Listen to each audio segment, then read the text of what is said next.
예, 사랑하는 판교와 존경하는 93만 성남 시민 여러분, 반갑습니다. 더불어민주당 최현배 의원입니다. 극한 폭우가 전국을 강타하면서 사망 41명, 실종 9명, 부상 34명의 인명피해가 발생했습니다. 졸지에 유명을 달리하신 분들의 명복을 빌며 실종자의 무사 생還과 부상자의 쾌유를 기원합니다.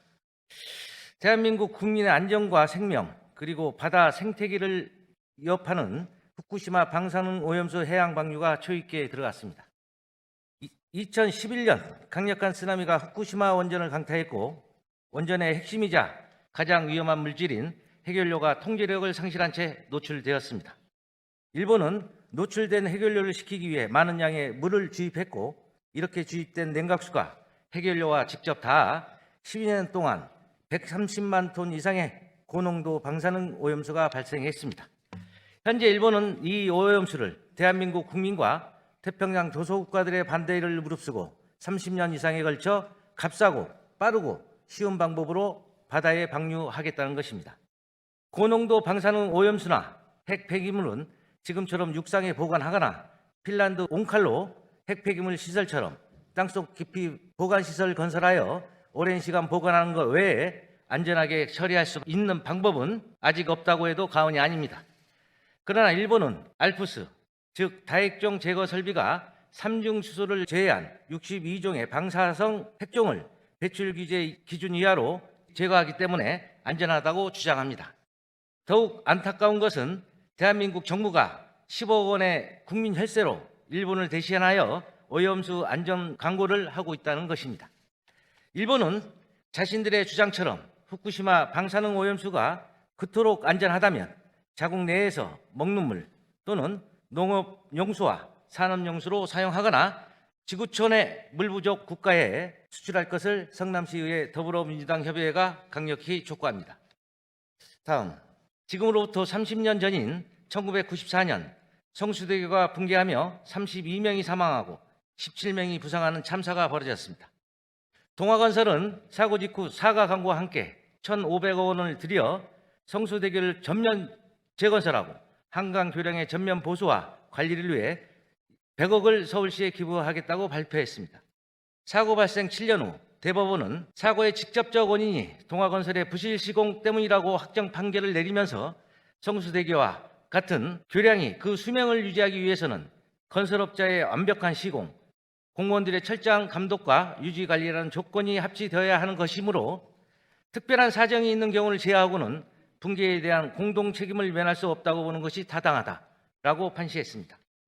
일반적으로 사고가 발생하면 사고 수습 후 원인 파악 및 복구, 재발 방지 대책 마련, 책임자 처벌 등의 프로세스를 따르게 됩니다. 최근 국토교통부의 정자교 붕괴 사고 원인 조사에 따르면 정자교 콘크리트 코어를 제치해 시험한 결과 도로부 콘크리트가 제설제와 동결 융해로 인해 손상된 것으로 나타났으며 이로 인해 캔틸레버 보행로가 아래쪽으로 처지는 힘을 노후한 콘크리트가 이겨내지 못하고 붕괴한 것으로 발표했습니다. 국가수 역시 외부에서 유입된 염화물로 인해 철근이 부식되고 콘크리트 압축 강도가 저하돼 붕괴한 것이라는 조사 결과가 있었습니다. 그렇다면 정자교만 아스팔트에 균열이 있고 정자교에만 염화칼슘을 뿌렸습니까? 정자교 사고 발생 후 김병욱 국회의원 주재로 정자교 붕괴 긴급 토론회가 열렸습니다. 토론회에 참가한 여러 전문가는 받침이 없는 보도부 캔틸레버의 과다한 길이, 철근 겹 위험 유치 문제, 열화 현상과 철근 부식 등이 원인이 될 수 있다라고 밝혔습니다. 또한 성남시 정밀 안전 진단에 참여한 전문가들은 이렇게 과도하고 길게 설치된 캔틸레버 보도부는 경험하지 못했다. 가장 놀라운 점은 한 단면에 캔틸레버 전체를 장착하여 전조 증상 없이 순간적으로 파괴가 가능한 극히 취약한 구조다라고 밝혔습니다. 한마디로 다수 전문가는 캔틸레버 구조의 문제점을 지적하고 있는 것입니다. 무엇보다 지난 11일 국토교통부가 발표한 사고조사 결과 보고서에도 이러한 캔틸레버 구조의 문제점을 분명히 지적하고 있습니다. 안전한 교량과 수명 유지를 위해서 설계는 다양한 하중과 지진, 홍수, 폭우, 폭설 등 자연재해의 위험을 완화하고 내구성, 강도, 효율성 등을 고려한 건축 자재 및 다양한 기술을 접목하여 적합성과 성능 및 지속 가능함을 보장해야 합니다. 또한 설계에 맞는 완벽한 시공과 관리 감독, 준공 후 관리 주체의 철저한 유지 관리가 뒤따라야 합니다. 다시 말해 성수대교 붕괴에 대한 대법원 판례와 다수 전문가의 의견은 교량의 유지 관리 미흡만으로 교량이 붕괴하지 않는다는 것입니다. 현재 정자교 붕괴 사고는 성남시 공직자 수십 명이 참고인 조사를 받았고 그중 11명이 업무상 과실치사상 혐의로 수사를 받고 있으며 전현직 시장과 부시장이 소환 조사를 받았습니다. 반면 시행사인 LH, 설계사와 시공사 등이 수사 중이라는 언론 보도는 찾아보기 어렵습니다. 정자교 붕괴 사고의 책임 소재가 유지관리 부실로만 흘러가는 모양새입니다. 정자교를 설계했던 사무기술단이 폐업했고 시공하였던 강규 고속이 다른 건설사에 합병됐다면 당연히 시행사인 LH가 성남 시민에 우선 사과하고 사고 대책반을 꾸려 성남시와 함께 사고 수습 및 향후 대책을 논의했어야 마땅함에도 LH는 지금까지 모르쇠로 일관하고 있습니다.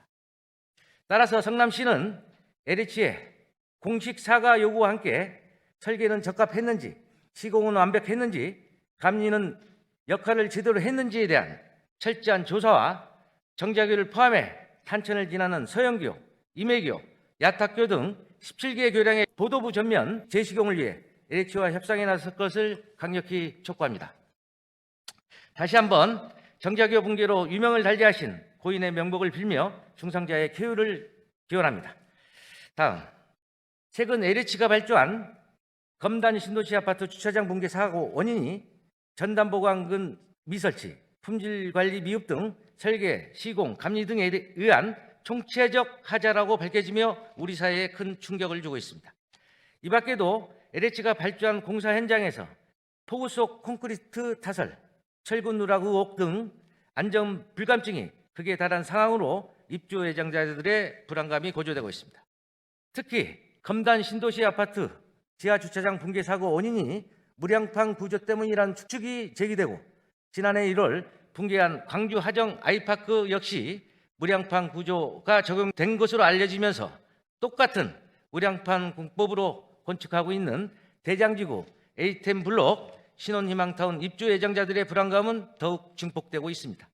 따라서 본 의원은 성남시 관내에서 LH가 발주한 공사 현장과 특히 대장지구 신혼희망타운에 대한 정밀 안전 점검을 통해 시민들의 불안감 해소에 적극 나설 것을 성남시에 요구합니다.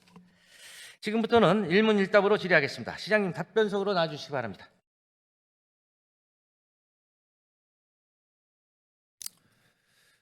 시장님 안 나오실 거죠? 네, 앉아 계세요. 예, 부장님 앞으로 나와주시고요.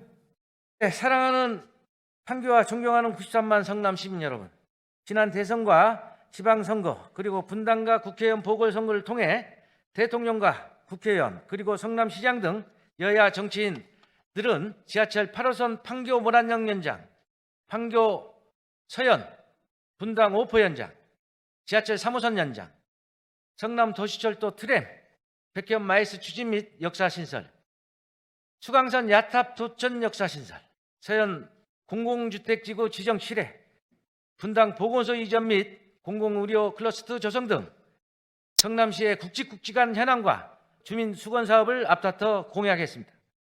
저는 이러한 공약을 실천하기 위해 정치인들이 제대로 일하고 있는지, 본인의 당선만을 위해 빈 공약만 남발하고 본인의 출세만을 위해 먹튀한 정치인은 누구인지, 선거 때만 얼굴 몇 번 비추고 공약 이행이나 지역 민원은 뒤로 한 채 본인의 정치적 야영만을 쫓는 정치인은 누구인지, 오로지 표만 생각하는 실현 불가능한 헛공약을 남발하고 구렁이 담 넘어가듯 공약을 파기하는 정치인은 누구인지 두 눈 부릅뜨고 철저히 감시할 때 성남시 발전과 시민의 삶의 질 향상을 도모할 수 있다고 생각합니다. 성남시의회 더불어민주당 협의회는 철저한 공약 이행과 추진으로 시민의 삶의 질을 향상은 물론 시민과의 소통과 협치로 성남시 100년 대계를 새롭게 준비하겠다는 말씀을 드리면서 이상으로 시정 질의를 마치겠습니다. 끝까지 경청해 주신 사랑하는 판교와 존경하는 93만 성남 시민 여러분께 감사드립니다.